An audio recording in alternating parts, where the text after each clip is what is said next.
हमीदवाडा ग्रामपंचायत सदस्य सारिका रोहन निर्मळ यांच्या वाढदिवसानिमित्त एक आगळा वेगळा आणि समाजोपयोगी उपक्रम मोठ्या उत्साहात पार पडला।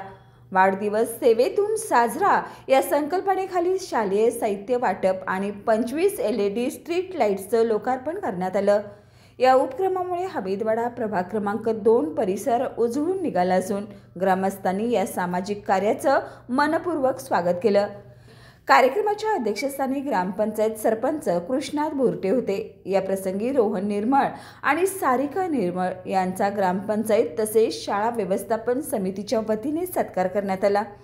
आपलं मनोगत व्यक्त करताना रोहन निर्मळ म्हणाले, हा कोणताही राजकीय कार्यक्रम नसून हा उपक्रम समाजभावनेतून राबवला जात आहे। रोहन निर्मळ फाउंडेशन पुढील काळातही असेच समाजोपयोगी कार्य करीत राहील। गुरुदास गुरव यांनी सांगितलं, रोहन निर्मळ यांच्या प्रयत्नातून गावात रस्ते, गटर्स, स्मशानभूमीचं काम, देवालयाची दुरुस्ती, LED लाईट्स आणि विद्यार्थ्यांसाठी साहित्य वाटप असे अनेक कार्यक्रम झाले आहेत। अशा कार्यकर्त्यांमुळेच गावाचा विकास होतो। तर महेश जाधव यांनी व्यक्त केलं की आम्ही योग्य लोकप्रतिनिधी निवडलाय, याचा आम्हाला अभिमान आहे। कार्यक्रमाच्या शेवटी विद्यार्थ्यांना अल्पोपहाराचं वाटप करण्यात आलं।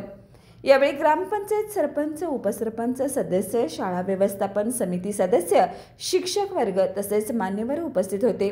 शिवसेना कागल तालुका अध्यक्ष समीर देसाई, मनसे विद्यार्थी सेना तालुका अध्यक्ष शिवतेज विभूते, वायरमॅन आरागडे, महादेव मेतकेकर, अंकुश दुर्डे, स्वप्नील हसवे, शशिकांत मोरबाळे, कमलेश रंगापुरे, प्रवीणसिंह सुळकुडे, विनायक सुळकुडे, रोहित बुरटे, ओंकार कुंभार, दीपक बुरटे, विशाल कुंभार, शंतनू विभूते आदी मान्यवर उपस्थित होते।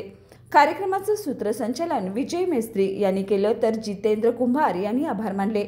उपस्थित ग्रामस्थांनी या उपक्रमाचं कौतुक करत म्हटले, रोहन निर्मळ आणि सारिका निर्मळ यांच्या कार्यातून समाजसेवेचा तेजस्वी आदर्श दिसतो।